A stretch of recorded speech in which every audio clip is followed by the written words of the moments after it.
السلام عليكم ورحمة الله وبركاته.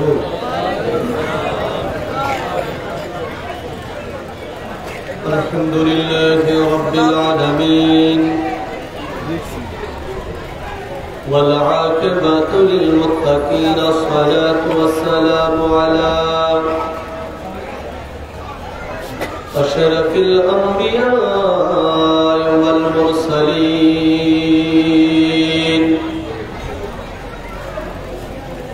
وعلى آله وأصحابه وأهل بيته وعلماء أهل سنته وأولياء ملته والعاشقين والذاكرين،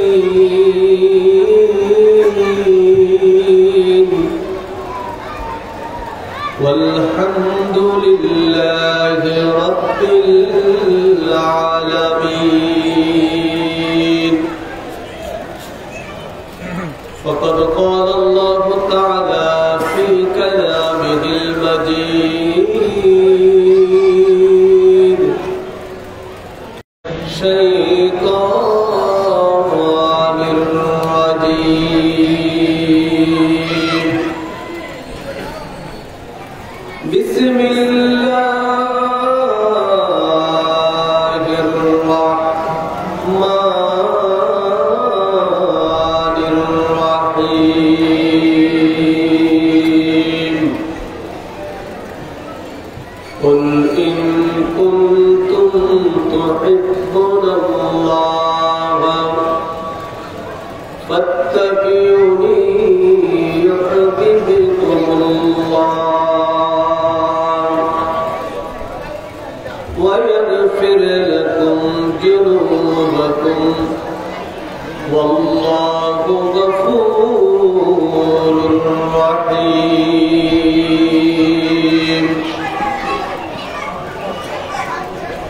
صدق الله المولانا العظيم وصدق رسوله النبي الكريم، ونحن على ذلك من الشاهدين والشاكرين، والحمد لله رب العالمين.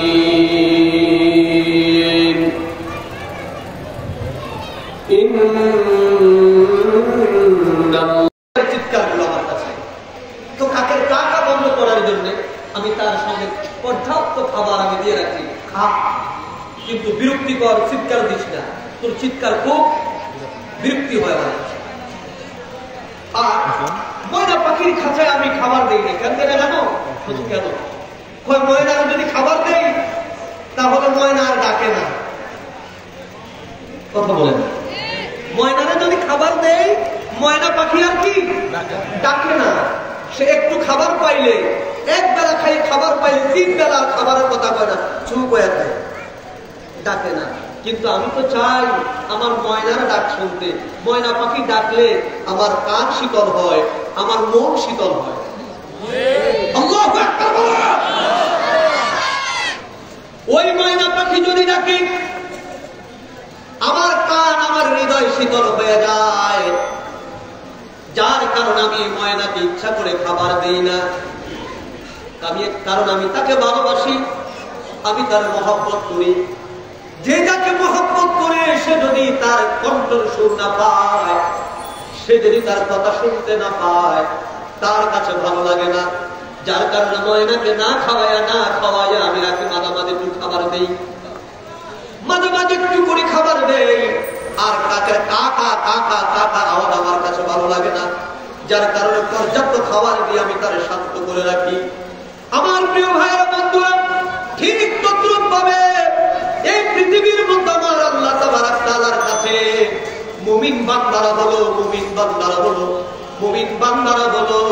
ময়না পাখির ন্যায়। মুমিন বান্দাদেরকে আমার আল্লাহ এত ভালোবাসে, বান্দারা যদি আল্লাহকে না ডাকে আমার আল্লাহ অস্থির হয়ে যায়, যার কারণে আমার আল্লাহ বলে, আমার আল্লাহ তাবারক তাআলা বলে, ওয়ালানাবলুওয়ান্নাকুম বিশাইইন মিনাল খাউফি ওয়াল জু'i ওয়া নাকসিন মিনাল আমওয়ালি ওয়াল আনফুসি ওয়াস সামারাত ওয়াবাশশিরিস সাবিরিন। আল্লাহ বলে আমি আমার মুমিন বান্দাদেরকে ভয় ভীতি দিয়া আমি আল্লাহ তাবারক তাআলা রাখি। আমি আল্লাহ তাবারক তাআলা তাদের শস্যের ক্ষতি করি, তাদের সন্তানকে আমি আল্লাহ তাবারক তাআলা ক্ষতি করি। আমি আল্লাহ তাদেরকে রোগ বালাই আমি আল্লাহ তাদেরকে দান করি। এই রোগ বালাই দান করার মানে এই নয় আমার আল্লাহ মুমিনদেরকে ঘৃণা করে। এই কষ্ট দেওয়ার মানে এই নয় আমার আল্লাহ মুমিনদেরকে পছন্দ করে। এই কষ্ট দেওয়ার এই অর্থের অভাব দেওয়ার মানে এই নয় আমার আল্লাহ পাক মুসলমানদেরকে তিনি বড় ঘৃণা করেন। বরং আমার আল্লাহ তাবারক তাআলা এই পৃথিবীর মধ্যে একটু একটু একটু একটু অভাব দিয়া একটু একটু অভাব দিয়া আমার আল্লাহ তাবারক তাআলা মুমিনদের জবান থেকে আমার আল্লাহর নাম তিনি শুনতে চায়। জবান খুলে খুলে বল সুবহানাল্লাহ। আল্লাহু আকবার বলে মুমিনদের জবান থেকে আমার আল্লাহ একটু একটু করে আল্লাহর ডাক তিনি শুনতে চায়। যার কারণে আমার কাবলাদান হুজুর হাজারো কষ্ট, হাজারো বিপদ, হাজারো লাঞ্ছনা, হাজারো বঞ্চনা, আমার প্রিয় মায়েরা ঝড় বৃষ্টি যত কিছু হতো ওই গভীর রাতে ৩টার সময় তিনি একটা দিনের জন্য রাতের বেলায় তিনি ঘুমান নাই। এখন পর্যন্ত বিশ্বনাথের মন্দির দরবার শরীফে বদলপাত দরবার শরীফে আমার প্রিয় মায়েরা গড়ির কাটা গড়ে গড়ে রাত যখন ৩টা হয়ে যায় মানুষগুলো আর তারা ঘুমায় না। মানুষগুলো উঠে আমার আল্লাহর ওই ৩ নাম ধরে ডাকে। ৯৯ নামের মধ্যে সবচেয়ে মায়ার নাম আল্লাহু আকবার বলে। আমার আল্লাহর ৯৯ নামের মধ্যে সবচেয়ে মায়ার দেয় নাম একটা নাম হলো আল্লাহ। আল্লাহু আকবার বলে। নামটা কি বলেন না? আরে জোরে বলুন আল্লাহ। আরে একটু মহব্বত বলেন আল্লাহ। আরেকটা নাম হলো রহমান, আরেকটা নাম হলো রহিম। তাই কাবলাদান ডাকতেন ইয়া আল্লাহ ও ইয়া রহমান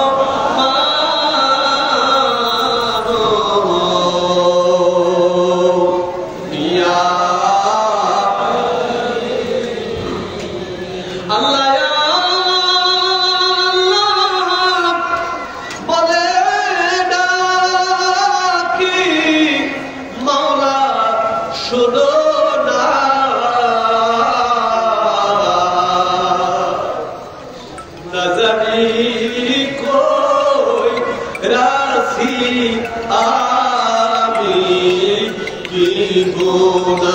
বলেন না জানি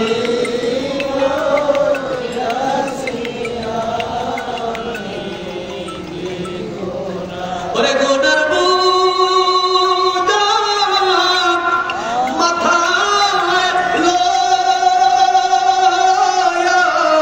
মাওলা ডাকতেছি মাফ করে দাও মাবুদ এলাই বলেন মাফ কর।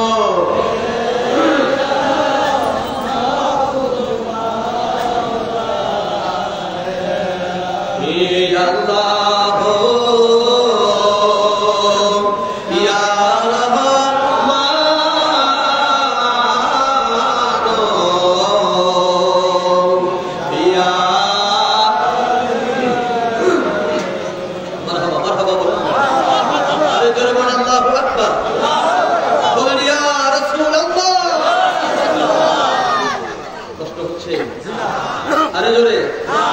আমরা যদি একটু অভাব ফিল করি, অভাব ফিল করে আমরা যখন আল্লাহর কাছে চাই আল্লাহ খুশি হয় না জানো? আরে জোরে আমার আল্লাহর হাবিব বলেন এই পৃথিবীটা মুমিনের জন্য হলো জেলখানা, কয়াতখানা, আর কাফেরদের জন্য হলো বালাখানা। কাফেরদের জন্য কি? বালাখানা। তো আমার আল্লাহ কয় বান্দা যারা মুমিন আমি আল্লাহ তাদেরকে পরীক্ষা দেই, ওই পরীক্ষায় করে যারা আমি আল্লাহকে ভুলে না আমি আল্লাহ তাদের জন্য রেখেছি জান্নাতুল ফেরদাউস। আরে জোরে আরে জোরে আরে জোরে বলেন না। জান্নাত রেখেছি যেখানে কোনো অভাব এই পৃথিবীতে কষ্ট করবেন 60 বছর, এই পৃথিবীতে কষ্ট করবেন আপনি 90 বছর, এই পৃথিবীতে কষ্ট করবেন 40 বছর, কিন্তু আল্লাহ পাকের ইয়াদে যদি থাকতে পারেন, রাসূলের মহব্বত দিয়ে যদি থাকতে পারেন, আউলিয়া কেরামের মহব্বত দিয়ে যদি থাকতে পারেন, আবাদা আপনি জান্নাতের মধ্যে থাকবেন। সেখান থেকে আপনাকে আর কেউ টেনে বের করবে, আরো জোরে বলেন বের করবে। আর যেহেতু আল্লাহ পাক কাফেরদেরকে, ইহুদিদেরকে, নাসারাদেরকে, বিজাতিদেরকে আল্লাহ তাবারক তাআলা পরকালে তাদের জন্য কিছুই রাখেন নাই, তাই তাদেরকে তাদের চিৎকার, তাদের চেঁচামেচি বন্ধ করার জন্য ওই কাকের মতো এই পৃথিবীর ক্ষমতা, এই পৃথিবীর অর্থ, এই পৃথিবীর সৌন্দর্য আল্লাহ পাক তাদেরকে দিয়ে দিলেন খা। কুকুর যেমন দুনিয়ার মধ্যে হাড্ডি নিয়ে টানাটানি করে চিৎকার করে তোরাও খা, মুমিনদেরকে আমি আল্লাহ কষ্ট দিচ্ছি ক্ষণিকের জন্য, কিন্তু মুমিনের জন্য যাহা রেখেছি যদি তোরা বুঝতি তাহলে মুমিনদের সাথে কখনো ঝগড়া লিপ্ত হতি, জোরে জোরে ঝগড়া লিপ্ত হতি। যার কারণে আজকে আমরা যারা কেবলা জান হুজুরকে যারা ভালোবাসি, জাকের পার্টি যারা করি, বাংলাদেশের জনপ্রিয় রাজনৈতিক দলের অন্যতম একটি, কিন্তু সবচেয়ে অর্থনৈতিক দুর্বল জাকের পার্টির নেতা কর্মী সকল, আমাদের অর্থ নাই কিন্তু আমাদের জনবল আছে, আলহামদুলিল্লাহ বলেন না? শুধু জনবল নয়, তার সাথে আমাদের ইমানি বল আছে। কেমন ইমানি বল? দীর্ঘ 35টি বছর হলো জাকের পার্টির প্রতিষ্ঠা, 35টি বছর ধরে আমরা অপেক্ষা করছি। বিশ্বরী বলেছে বাবা জাকের পার্টি অচিরেই জাকের পার্টির বিজয় হবে, অচিরেই বিজয় হবে। আজ থেকে 35 বছর আগে বলছে জাকের পার্টির বিজয় সন্নিকটে।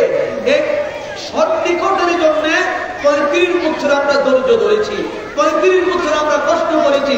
যদি আরো 35 বছর কষ্ট করতে হয়, আমরা জাকের পার্টি করেছি, জাকের পার্টি করব, কারণ জাকের পার্টি সত্য এবং আদর্শের পার্টি। কথা বলেন ঠিক কিনা? আরো জোরে বলেন।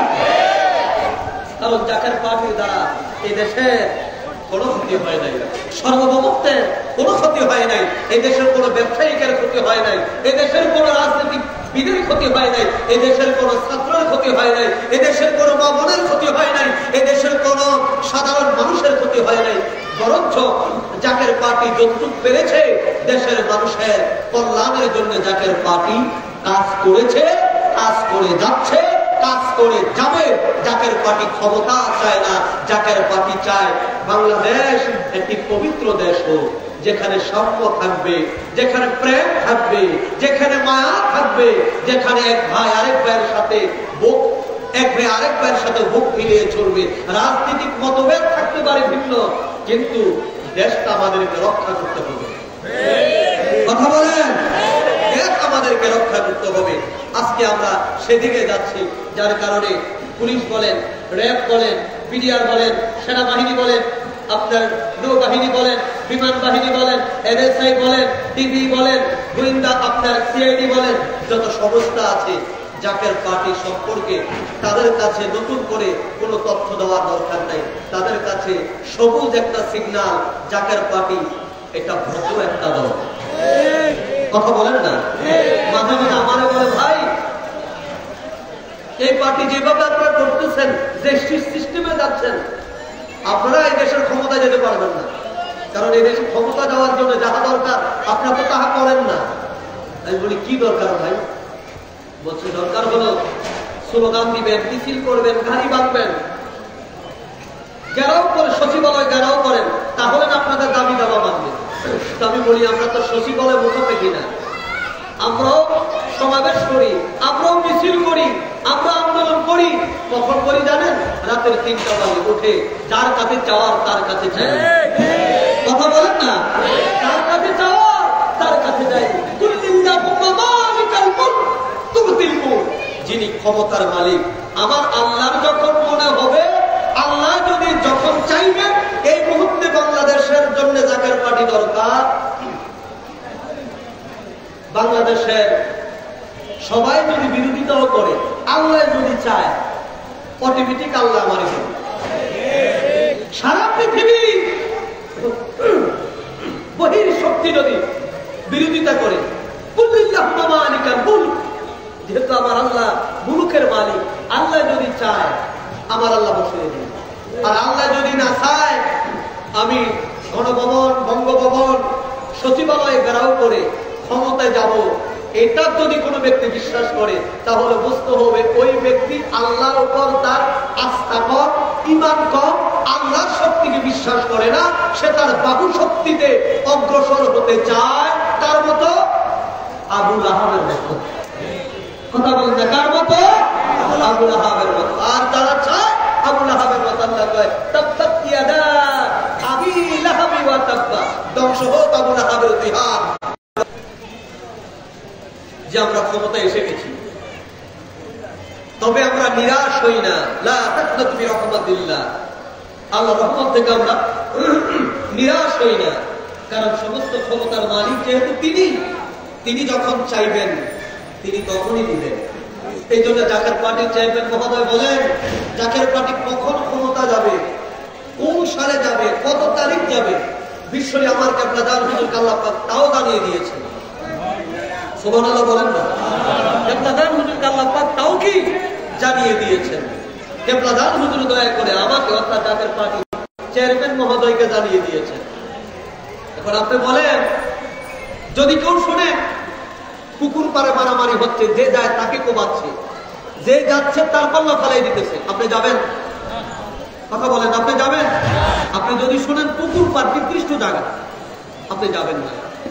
তো বাংলাদেশে কি হচ্ছে, কি হবে, কি হবে উপমহাদেশে, কি হবে পৃথিবীতে, আমার কেবলা জান হুজুর বিশ্বলিক আমার আল্লাহ পাক সবকিছু অবগত করিয়ে রেখেছেন, সবকিছু অবগত করিয়ে রেখেছেন। আর কেবলা জান হুজুর তিনি আমাদেরকে ভবিষ্যৎবাণীগুলো করে রেখেছেন। আজ থেকে ১,৫০০ বছর আগে আজকে পৃথিবীর মুসলমানের অবস্থা, আজকে কাশ্মীর বলেন, আজকে আপনি গাজা অর্থাৎ ফিলিস্তিন বলেন, বাইতুল মুকাদ্দাস বলেন, কি হচ্ছে এই কথাগুলো ১,৫০০ বছর আগে আমার আল্লাহ পাক আমার নবীকে জানিয়ে দিয়েছেন। সুবহানাল্লাহ বলেন না? নবীকে জানিয়ে দিয়েছেন। আমার নবী সরকার দো আলম আমাদেরকে যেইভাবে ভবিষ্যৎবাণী করেছে, বর্তমান পৃথিবী সেইভাবে চলছে, সেইভাবে চলছে, সেইভাবে চলছে। কথা বলেন ঠিক কিনা? তবে সুসংবাদ কি জানেন? 2025 কত? আরে জোরে বলুন না, আরে জোরে। আর বেশি দিন নেই, আজকে কত তারিখ? 28, 29, 30, আর হলো ডিসেম্বর, আর হলো 31, টোটাল 33 দিনের পর শুরু হবে 2025 সাল। ঠিক না? 2025 সাল। আপনাদেরকে একটি সুসংবাদ দিচ্ছি, 2025 সাল থেকে শুরু হবে পৃথিবীর বিভিন্ন দেশে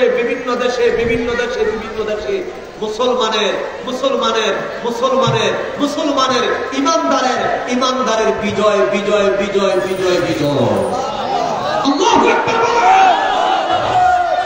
আর সেই বিজয়ের শুভলগ্ন ঘোষণা হিজবুল্লাহ ইমাম জাকের পার্টির চেয়ারম্যান মহোদয় তিনি গত শুক্রবার জুমার নামাজের পরে তিনি দয়া করে বললেন যে আগামী ফেব্রুয়ারি 8, 9, 10 ও 11 ফেব্রুয়ারি বিশ্ব জাকের মন্দির 22 পাক দরবার শরীফে বিশ্ব ইসলামী মহা সম্মিলন অনুষ্ঠিত হবে। সেই সম্মিলন হবে সেই বিজয়ের ভূমিকা। সুবহানাল্লাহ বলেন না? বিজয়ের ভূমিকা। শুরু হবে মুসলমানের বিজয়, শুরু হবে আল্লাহু আকবার নামের ধ্বনির বিজয়, শুরু হবে কালিমার বিজয়, ধ্বংস হবে লাখ হুজ্জা ইসলামের দুশমনদের পরাজয়। কথা বলুন ঠিক কিনা? আরো জোরে বলেন। কিন্তু মুসলমানের লেবাস পরিহিত হয়ে, মুসলমানের দাড়ি টুপি জুব্বা পরিধান করে, আমার হাবিব সরকার দো আলমের সুন্নতুল পোশাক পরিধান করে যারা মুসলমানদের মধ্যে বিভাজন সৃষ্টি করতে চায়, কথা বলেন না, যারা বিভাজন সৃষ্টি করতে চায়, এই তরিকাপন্থী এই তরিকাপন্থী না, এ আলিয়া, এ কওমি, এ হেফাজতি, এই জামাতি, এই তাবলিগি, এ সাহাবি, যারা এই সমস্ত পাটল যারা ধরাইতে চায়, আমি তাদেরকে সতর্ক করে দিতে চাই, আপনাদের ভাগ্যে মহা বিপদ অপেক্ষা করতেছে। কারণ অবশ্যই ইসলামের স্বার্থে, কালিমার স্বার্থে, রাসূলের আদর্শ বাস্তবায়নের স্বার্থে, কোরআনের স্বার্থে আপনাকে আমাকে যদি মুসলমান দাবি করেন, সকল ভেদাভেদ বলে ঐক্যবদ্ধ হতে হবে। ওয়াতাসিমু বিহাবলিল্লাহি জামিআ ওয়া লা তাফাররাকু। কথা বলেন ঠিক কিনা? আর খোদার কসম করে বলি, আমার আল্লাহর এই আইনের, আমার আল্লাহর এই আয়াতের ওয়াতাসিমু বিহাবলিল্লাহি জামিআ, এই জামিয়ার মধ্যে যারা দ্বন্দ্ব করবে, এই জামিয়ার মধ্যে যারা পাতন করবে, এই জামিয়ার মধ্যে যারা মুসলমানদেরকে বিভক্ত করবে, আল্লাহর গজবে তারা হালাক হয়ে যাবে। আমার আল্লাহ আর কত ছাড় দিবেন? আল্লাহ ছাড় দেন, আল্লাহ ছেড়ে দেন না। এই জন্য বলেছি আল্লাহর অন্যতম বৈশিষ্ট্য হলো, আমার স্রষ্টার গুণের বৈশিষ্ট্য হলো প্রেম, ক্ষমা, শাসন। এতদিন প্রেম দিয়ে খাওয়াইছে, ক্ষমা দিয়ে তিনি আমাদের ভুল ত্রুটিগুলো যতই করেছি মাফ করে দিয়েছে। মুনাফিকি করার পরও আল্লাহ আমাদের উপর গজব ঢেলে দেয় নাই। কিন্তু এখন হলো আমার আল্লাহর বিচারের সময়। কে থাকবে, কে থাকবে না, কে ইমাম মাহদী আলাইহিস সালামের পক্ষের সৈনিক হবে, আর কে দাজ্জালের শক্তির সাথে আঘাত করবে, এখন দিনের আলোর মতো তা স্পষ্ট হয়ে যাবে। সুতরাং আমরা কি ইমাম মাহদী আলাইহিস সালামের সাথে আমরা থাকতে চাই কি চাই না? আরে যারা বলেন চাই কিনা? কারা কারা চান একটু হাত তুলে আল্লাহকে দেখিয়ে দেন।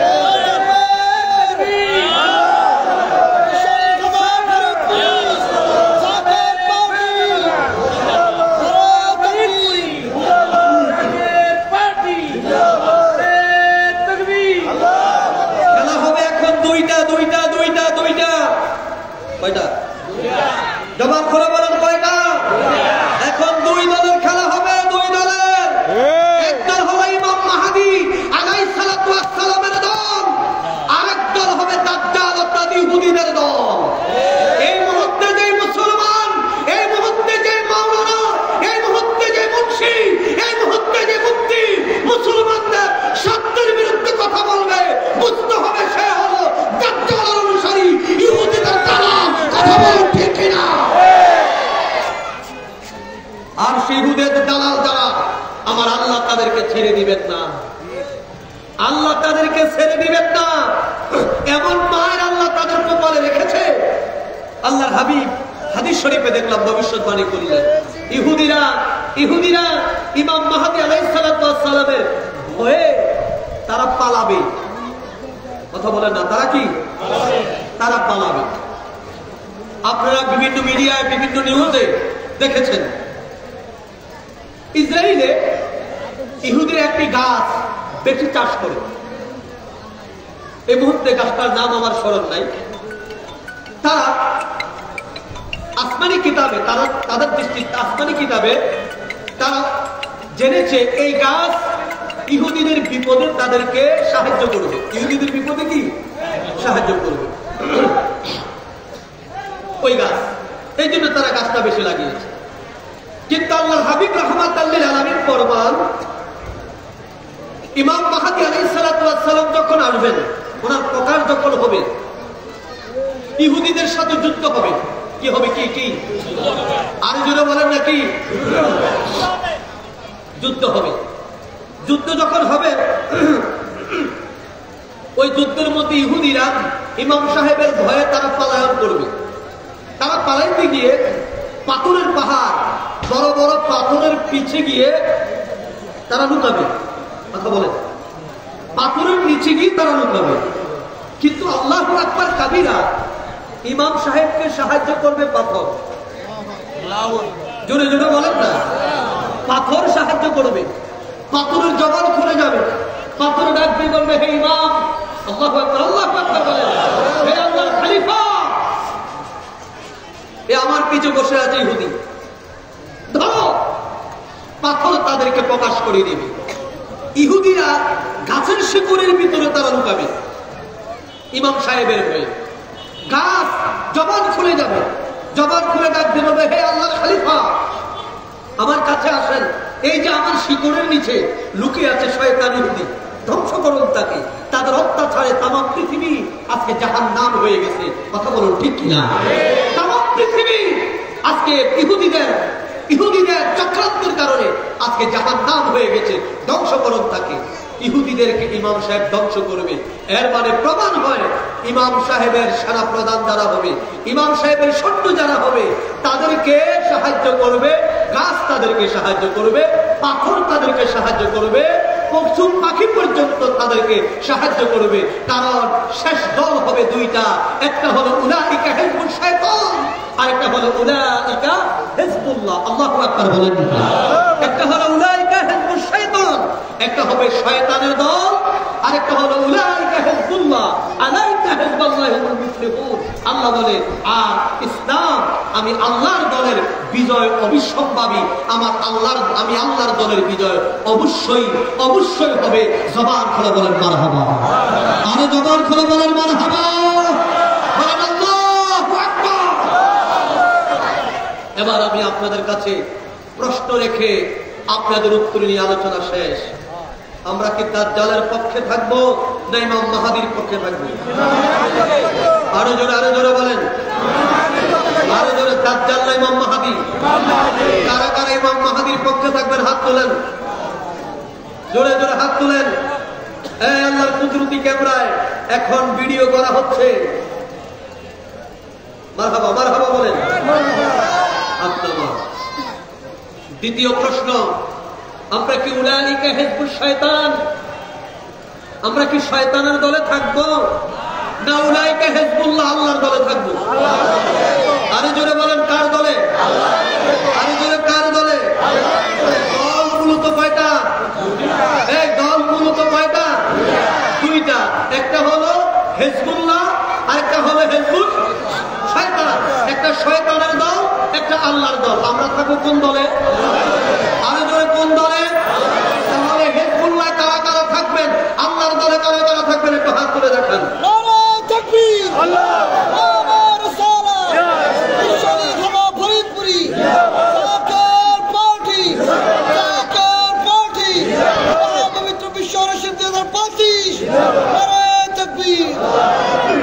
আল্লাহ আমাদের কবুল করেন। আরে জোরে বলেন না, আরো মহাব্বতে বলেন। কষ্ট হইতেছে? আমার ওয়াজ শেষ, ওয়াজের দরকার নাই। যা করছি এগুলো মনে গাইতে, অন্তরে লেখা চলেন, কোথাও ঠেকবেন না। এই যুগের জন্য যাহা দরকার, মহাবিপদ থেকে বাঁচার জন্য যাহা দরকার, কোন দল করবেন, কোনটা দরকার সেটাও বলে দিলাম, কোন ইমামের পিছে থাকবেন সেটাও বলে দিলাম। এই যাহা বলছি আজকের প্যাকেজ নিয়ে থাকেন, দাজ্জাল সামনে আসলে বলবেন, কোন কথা বইয়া গেছে চাই বিবে বহু আগে। কথা বল না, তুই যতই কেরামতি দেখা, তোর কেরামতিতে কাজ হবে না। আমরা তোর দল না, আমরা ইমাম সাহেবের দল। কথা বলেন ঠিক কিনা? এবার আসেন, যতই দলের বেশকি দেখেন, এই বেশকি না, আসল বেশকি কিন্তু হয়ে গেছে। হাওয়াই মিঠাই কিন্তু বেশিক্ষণ থাকে না, ঠিক কিনা? হাওয়াই মিঠাই বেশিক্ষণ থাকে না, দেখতে অনেক বড়, কিন্তু সময়ের টেম্পার যখন চলে যায় পুশ। তো দল যতই ধরেন দেখেন, দল যতই দেখেন, শয়তানের ক্ষমতা আমার আল্লাহর ক্ষমতার কাছে কিচ্ছু না।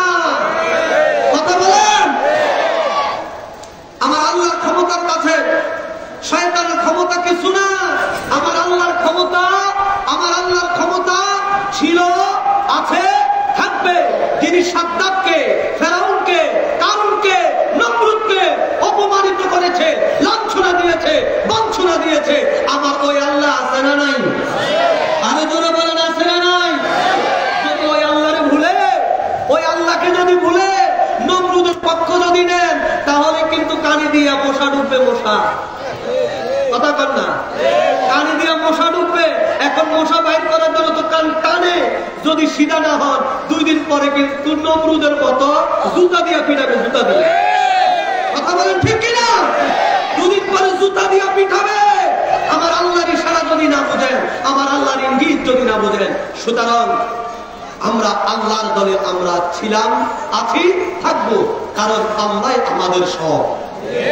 আল্লাহ আমার রব, এই রবে আমার সব। বলেন আল্লাহ আমার রব, এই রবে আমার সব।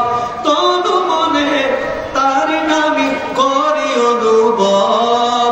আল্লাহ আমার রব, এই রবে আমার সব। বলেন আল্লাহ আমার রব, এই রবে আমার সব।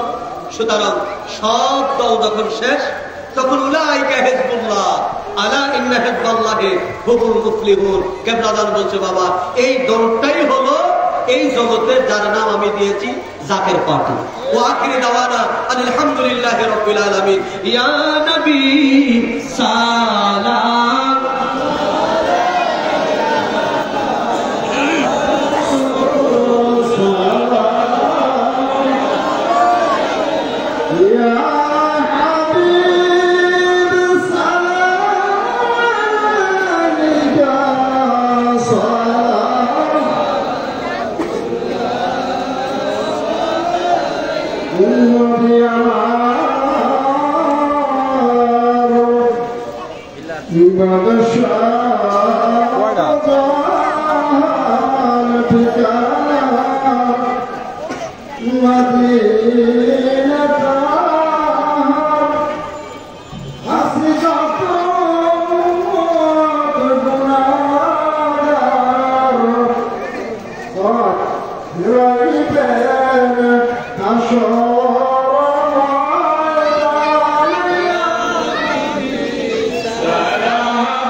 মদিনার গলিতে ঘুরিতে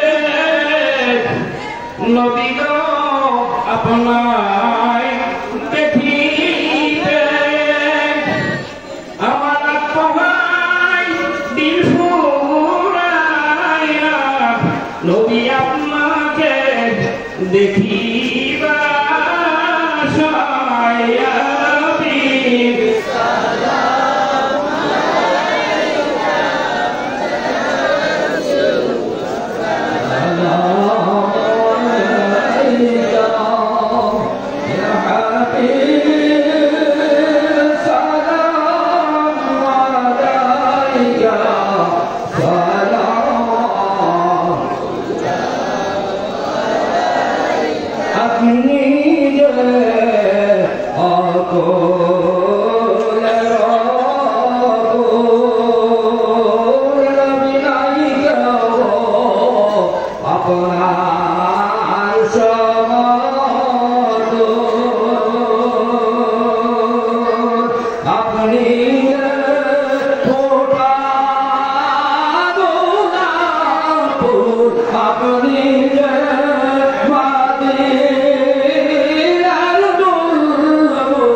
তরাইবেন হাসর মাজার ইয়া নবী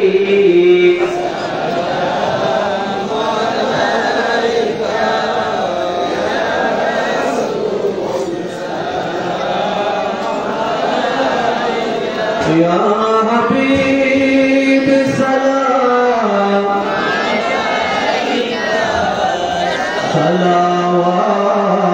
সালাওয়াতুল্লাহ আমার মনে যে ব্যথার বেদনা বুঝাইলে কেহ বুঝে না শুনাইলে কেহ শুনে না শোনেন গো শাহে মদিনা ইয়া নবী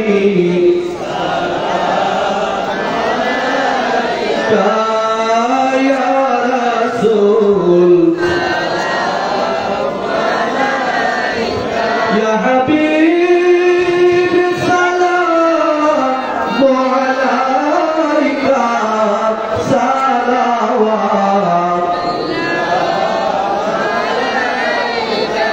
বলগলুনা বিকামালিকি সওয়াতুজা বিকামালিকি সুলভ জামিউ হুসনানি সাল্লু আলাইহি ওয়া সাল্লিমু ইয়া তাওবাল সাল্লু আলা রাসূলিনা মুস্তাফা জানিল্লাহ রহমাতাল লিল এবং খাজা পরিবারের সম্মানিত সকল সদস্য এবং সদস্যবৃন্দের প্রত্যেকের পাক কদম মোবারকে মুআজ্জাজ মুহতারাম গড়ির কাটা গড়ে গড়ে 10টার গড় অতিক্রম করেছি আমরা বেশি রাত পর্যন্ত অবশ্য আমাদের এই মাহফিল আমরা কখনো পরিচালনা করি নাই আর আমরা করবো না কথা বলুন ঠিক কিনা এই মাহফিল পরিচালনার নির্দিষ্ট একটি সময়সীমা এটা আমার কেবলাদার হুজুর পাক দ্বারাই এটা নির্ধারণ করা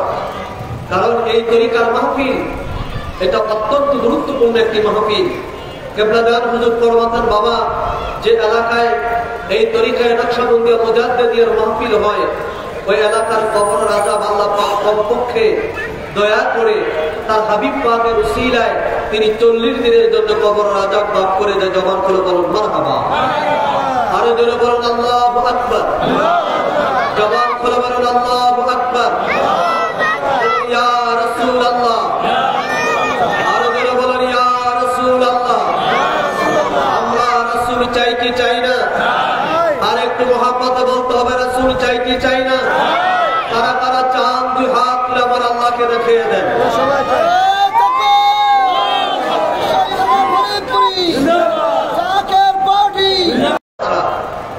নবীজির কি একটু কথা বলেন আর একটু জোরে আপন চাচা কেমন চাচা বাপের ভাই চাচা এর মানে ব্লাডের সম্পর্ক রক্তের সম্পর্ক মারহাবা বলেন না যে সম্পর্কের কারণে আমার রসুলের বংশধর যারা রসুলের বংশধরদের জন্য ফিতরা যাকাত খাওয়া ছিল নিষেধ যেরকম ফিতরা যাকাত খাওয়া তাদের জন্য কি ছিল নিষেধ ছিল নবীর বংশ নবীর আহার যারা নবীর বংশধর নবীর বংশের যারা আছে তাদের জন্য আপনারা হাত তুললেন ঠিক না আবার কিছু কিছু ভাই আছে হাত তুলেন নাই কারণ তাদের ইবুতে এই মাহফিলটা আক্রোশের মাহফিল চিন্তা করে হাত তুলে নিয়ে আবার আক্রোশ হয়ে যায় কথা বলেন না হাত তুলে নিয়ে আবার আক্রোশ হয়ে যায় মাহফিল কি আক্রোশের না আল্লাহ রাসূলের জবান করে বলেন মাহফিল কি আল্লাহ রাসূলের না আক্রোশী আক্রোশীর কোনো ওয়াজ নাই আক্রোশী কোরআন নয় আক্রোশী হাদিস নয় মাহফিল হলো কোরআন এবং হাদিসের মাহফিল কথা বলুন ঠিক কি না এই মাহফিলকে নিয়ে যারা নেগেটিভ, যারা চিন্তা করবে, অ্যাঙ্গেলে যারা তাকাবে, যারা এই মাহফিলকে কোনো প্রকার ডিস্টার্ব করার চিন্তা করবে, এদের উপরে আল্লাহ কি খুশি হবেন না বেজার হবেন? কেমন বেজার? নবী সরকারে দু আলম আলোচনা কয়েক মিনিট করব। নবী সরকারে দু আলম, নবীর উপরে যখন কোরআনের দাওয়াত দেওয়ার, কালিমার দাওয়াত দেওয়ার হুকুম হলো, নবী কালিমার দাওয়াত দিতে শুরু করলেন। এক পর্যায়ে আমার নবী আবু কুবাইস পাহাড়ের উপরে, কি নাম? আবু কুবাইস পাহাড়ের উপরে নবী দাঁড়িয়ে গেলেন। নবী দাঁড়িয়ে আমার নবী ডাকতে শুরু করলেন, হে আমার মক্কার লোকেরা, হে আমার জাতি, হে আমার কওম, তোমরা কে কোথায় আছো তাড়াতাড়ি করে আমার কাছে আসো। মারহাবা বলেন না? নবীর ডাক শুনে মক্কার বিভিন্ন কওম গোত্রের লোকেরা নবীর কথা শোনার জন্য, কারণ আমার নবীজির কথা শোনার জন্য পাহাড়ের পদদেশে দাঁড়িয়ে গেলেন। নবীজিকে বললেন, হে আব্দুল্লাহর বেটা মুহাম্মদ সাল্লাল্লাহু আলাইহি ওয়াসাল্লাম, আপনি আমাদেরকে কেন রেখেছেন? কি বলতে চান একটু বলেন তো শুনি। নবী বলল, আমি যদি বলি এই পাহাড়ের পিছন থেকে, যাহা তোমরা দেখো না, পাহাড়ের পিছন থেকে আসমানি কোন গজব এসে তোমাদেরকে ধ্বংস করে দিবে, তোমরা কি আমার কথা বিশ্বাস করবে? সুবহানাল্লাহ বলেন। আমি যদি বলি এই পাহাড়ের পিছন থেকে আসমানি কোন গজব এসে তোমাদের ধ্বংস করে দিবে, তোমরা কি তাহা বিশ্বাস করবে? লোকেরা বললেন, হ্যাঁ অবশ্যই বিশ্বাস করব, কারণ আপনি কোনদিন মিথ্যা কথা বলেন না। জোরে জোরে, কোনদিন মিথ্যা কথা বলেন না। আপনার আজকের কথা কখনো মিথ্যা হতে পারে না, নিশ্চয়ই আপনি সত্য কথাই বলবেন। নবী বলল, তাহলে তোমরা শোনো, যার হাতে আমার প্রাণ, যার হাতে তোমাদের প্রাণ, যিনি আমাদের রিজিকের মালিক, যিনি আমাদের হায়াতের মালিক, যিনি আমাদের ইজ্জতের মালিক, যিনি আমাদের সম্মানের মালিক, যিনি কুল কায়নাতের মালিক, যার হাতে তামাম সৃষ্টির কন্ট্রোল, সে আল্লাহ তাবারক তাআলা আমাকে নবুয়ত প্রদান করেছেন, নবুয়তি আমাকে দিয়েছেন, আমাকে একটি কালিমার দাওয়াত দেওয়ার জন্য বলেছেন। সেই কালিমাটা হলো লা ইলাহা ইল্লাল্লাহু মুহাম্মাদুর রাসূলুল্লাহ সাল্লাল্লাহু আলাইহি। হে মক্কা নগরীর অধিবাসীরা, আমি তোমাদের কাছে দাওয়াত দিচ্ছি, ওই কালিমার দাওয়াত। আসো আমরা এক আল্লাহর ইবাদতে মশগুল হই। এখন থেকে আমরা অগ্নি পূজা, এখন থেকে আমরা মূর্তি পূজা, সূর্য পূজা, চন্দ্র পূজা ছেড়ে দিয়ে, তারকা পূজা ছেড়ে দিয়ে আমরা এক আল্লাহর ইবাদতে আমরা মশগুল হয়ে যাই। আমরা আল্লাহ তাবারক তাআলার একাত্মবাদকে আমরা স্বীকার করে নেই। আল্লাহর নবী রাহমাতাল লিল আলামিন এই দাওয়াতটুকু যখন দিলেন, আমার নবীর কথার মধ্যে কোনো প্রকার ঝুট ছিল না, আমার নবীর কথার মধ্যে কোনো প্রকার চলচাচুরি ছিল না, আমার নবীর কথার মধ্যে কোনো প্রকার প্রতারণা ছিল না, আমার নবীর কথার মধ্যে কোনো প্রকার, ভাইয়ের আমার, বন্ধুর আমার, অনিষ্টতা ছিল না। নবী রাহমাতাল লিল আলামিনের পবিত্র বাণী যখন আমার নবী ঘোষণা করলেন, আমার নবী তাদের কাছে কালিমার দাওয়াত দিলেন, সত্যের দাওয়াত যখন আমার নবী তাদের কাছে দিলেন, আল্লাহর নবীর কথাটুকু বুঝার জন্য, নবীর দাওয়াতটা একটু জাস্টিফাই করার জন্য মক্কার লোকেরা আবু কুবাইস পাহাড়ের পদদেশে সবাই স্তম্ভিত হয়ে গেল। কারণ আল্লাহর নবী এমন এক ধর্মের দাওয়াত দিচ্ছে, এমন এক কালিমার দাওয়াত দিচ্ছে, যেই কালিমার সাথে মক্কার মানুষ ইতিপূর্বে কখনো পরিচিত হয় নাই, যে কালিমার কথা ইতিপূর্বে মক্কার মানুষ কোনদিন শোনে নাই, এমন এক কালিমার দাওয়াত আল্লাহর নবী যখন দিলেন, মক্কার সাধারণ যাকে আল্লাহ বানাইলেন, ওয়ামা ইল্লা রাহমাতাল লিল আলামিন, যারা আল্লাহ তাবারক তাআলা কুল কায়নাতের জন্য, সৃষ্টি জগতের জন্য আমার আল্লাহ পাক যাকে রহমত হিসাবে প্রেরণ করলেন, ওই রহমাতাল লিল আলামিনের ধ্বংস কামনা কে করে? আমার নবী একটু উকি দিয়ে তাকাইলেন। নবী একটু তাকিয়ে দেখে মক্কার কোনো কওমের লোকে না, আবু জাহেল না, আবু সুফিয়ান না, উতবা না, শাইবা না, মক্কার কোনো ইহুদি নয়, মক্কার কোনো খ্রিস্টান পাদ্রী নয়। আল্লাহর নবীর বিরুদ্ধে যিনি হাত তুলেছে তিনি হলো আমার নবীর আপন চাচা, যার নাম হলো আবু লাহাব।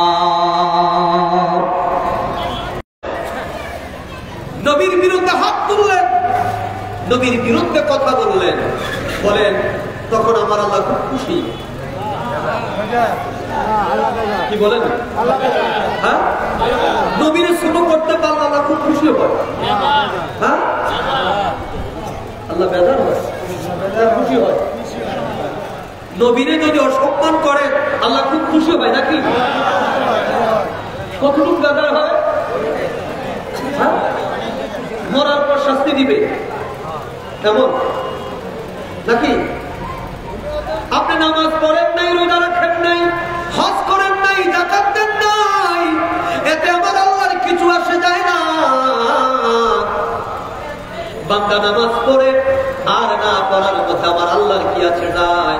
কারণ আমার আল্লাহ নিজে বলছেন, কুল হুয়াল্লাহু আহাদ আল্লাহুস সামাদ লাম ইয়ালিদ ওয়া লাম ইউলাদ ওয়া লাম ইয়াকুল লাহু কুফুয়ান আহাদ।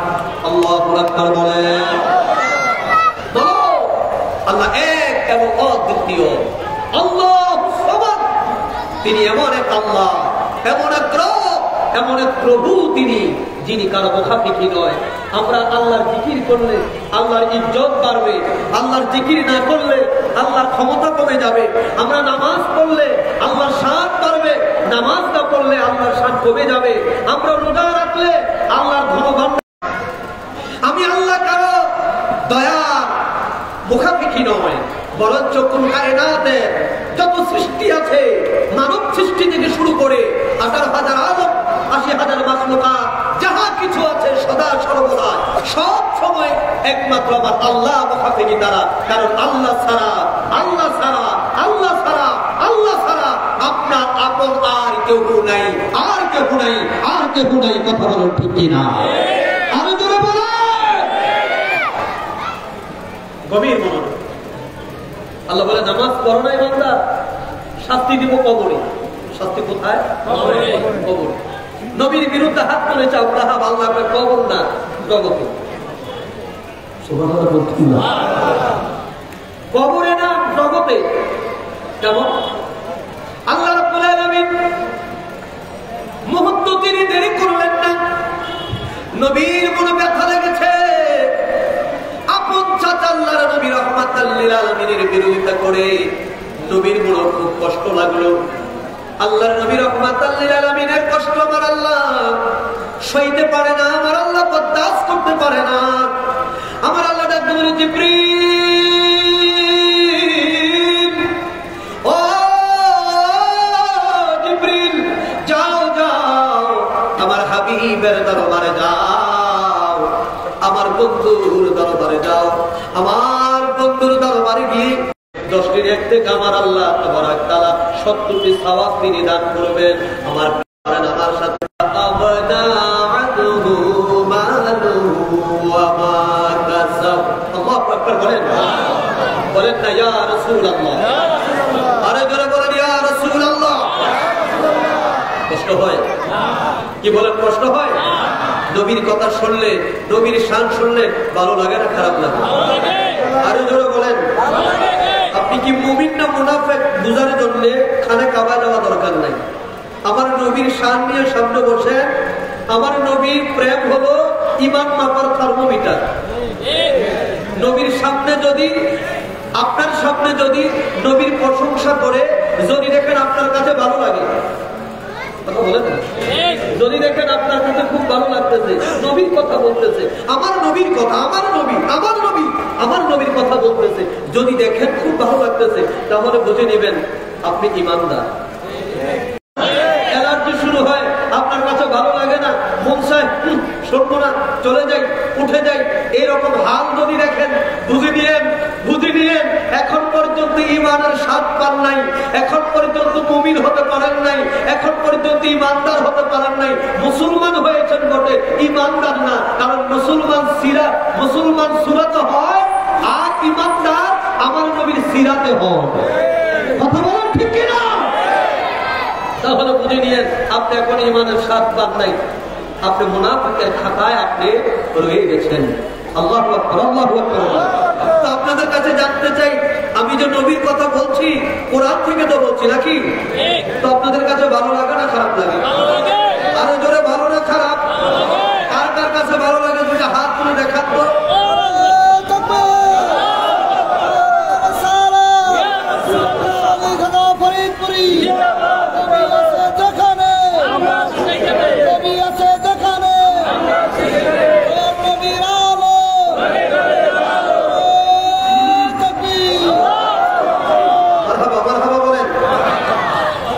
কি বুঝতে পারলাম? নবীর পক্ষে হাত উঠাইলে আল্লাহ খুশি, আর নবীর বিপক্ষে হাত উঠাইলে আল্লাহ আল্লাহ কি কয়? ধ্বংস হোক আল্লাহ দুই হাত। কি বলছেন? জোরে করে খেয়ে আল্লাহ বলছেন ধ্বংস হোক আল্লাহ দুই হাত। শুধু হাত ধ্বংস হবে তা না, আছে না নাই?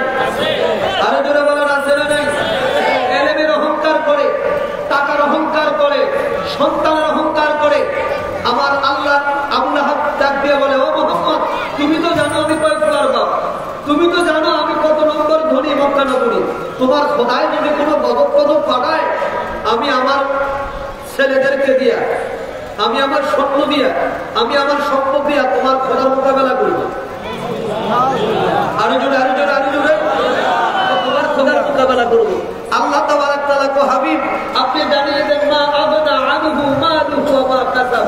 যখন আমি আল্লাহর গজব শুরু হয়ে যাবে, জোরে বলেন না, যখন শুরু হয়ে যাবে আমি আল্লাহর পক্ষ থেকে গজব, যখন আমি আল্লাহর পক্ষ থেকে মায়ের শুরু হয়ে যাবে, মায়ের যখন শুরু হয়ে যাবে, তখন সন্তান দিয়া, সম্পদ দিয়া, ক্ষমতা দিয়া আমি আল্লাহর গজব থেকে বাঁচার মতো কোনো রাস্তা নাই, কোনো রাস্তা নাই, কোনো রাস্তা নাই। কথা বলো ঠিক না? আবার আল্লাহ তার ওলিদের ব্যাপারে আলোচনা করতে গিয়ে বলেন, আমার ওলিদের সাথে যারা দুষ্কর্ম করে। আজকে দেখি বাংলাদেশে আমাদের এই নতুন অন্তর্বর্তীকালীন সরকার ক্ষমতায় আসার পরে, অর্থাৎ 5 আগস্টে গণ অভ্যুত্থানের মাধ্যমে ছাত্র জনতা, কৃষক, শ্রমিক, সারা বাংলাদেশের ওলিদের মাজারে যদি তুমি ভেঙে দাও, মনে রাখবা এই বাংলাদেশের ইসলামের ইতিহাস শাহজালাল ইয়ামানি আনিত ইসলামের ইতিহাস। কথা বলেন ঠিক কিনা? এই বাংলাদেশের ইসলামের ইতিহাস শাহপরানের আনিত ইসলামের ইতিহাস, এই বাংলাদেশের ইসলামের ইতিহাস খাজা খান জাহানের ইসলামের ইতিহাস, এই বাংলাদেশের আনিত ইসলামের ইতিহাস উমরউদ্দিন রুমি রহমাতুল্লাহ আলাইহির ইসলামের ইতিহাস, এই বাংলাদেশের শান্তি ইসলাম প্রতিষ্ঠার ইতিহাস, বিশ্বরে আমার কেবলাদার হুজুরের আনিত ইসলামের ইতিহাস। কথা বলেন ঠিক কিনা? কারণ সিবহানাল্লাহ, আল্লাহর ওলিরে আল্লাহর রঙে তারা রঙিন হয়। সুবহানাল্লাহ বলেন। আল্লাহর গুণে তারা গুণান্বিত হয়। আল্লাহর গুণের মধ্যে অন্যতম 3টি গুণ। কয়টি? জোরে জোরে কয়টি? 3টি গুণ। প্রেম, বলেন প্রেম, বলেন না কি?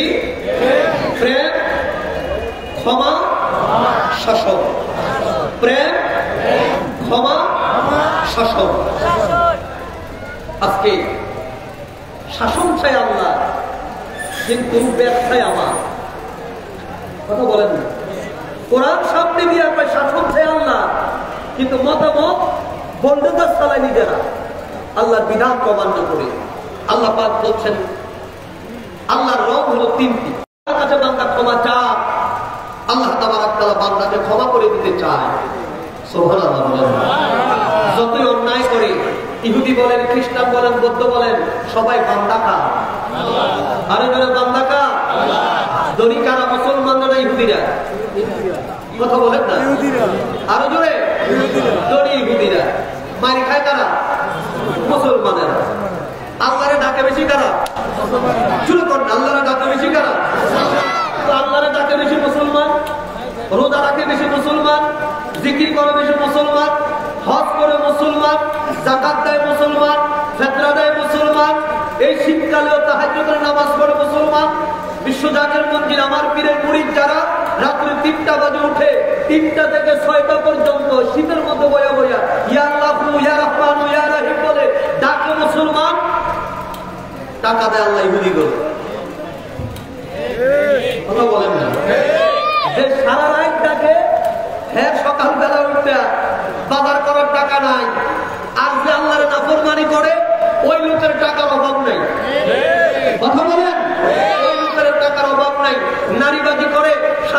পিছনীয় ভাইয়ের আমার পিছনীয় নিয়ে থাকে, অর্থাৎ আপনার জুয়া নিয়ে থাকে, তাদের টাকার অভাব নাই।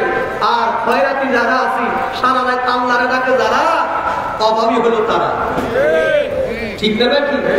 দুটি খাঁচা, খাঁচা বুঝুন তো, পাখির বাসা, পাখির খাঁচা। একটা খাঁচার মধ্যে ময়না পাখি, আরেকটা খাঁচার ভিতরে হলো কাক পাখি। কি কি জোরে বলে না? একটা পাখির নাম কাক, আরেকটার নাম ময়না, দুইটা পাখি। ওই প্রজা খেয়াল করে দেখলেন যে পাখিটা কাক, কাকের সামনে অনেক খাবার দাবার, খাবারের কোনো অভাব নেই। খাবারের কি অভাব নেই, আমার সাথে পানির বোতলও আছে। আর যে ময়না পাখি, ওই ময়না পাখির খাঁচার ভিতরে কোনো খাবার নেই, কোনো খাবার নেই, পানির বোতল তো দূরের কথা। প্রজা রাজ দরবারে গিয়ে বলল, যাবো না, আমি আপনার দরবারে ঢুকে আশ্চর্য হলাম। বলল কেন? বলছি এই কারণে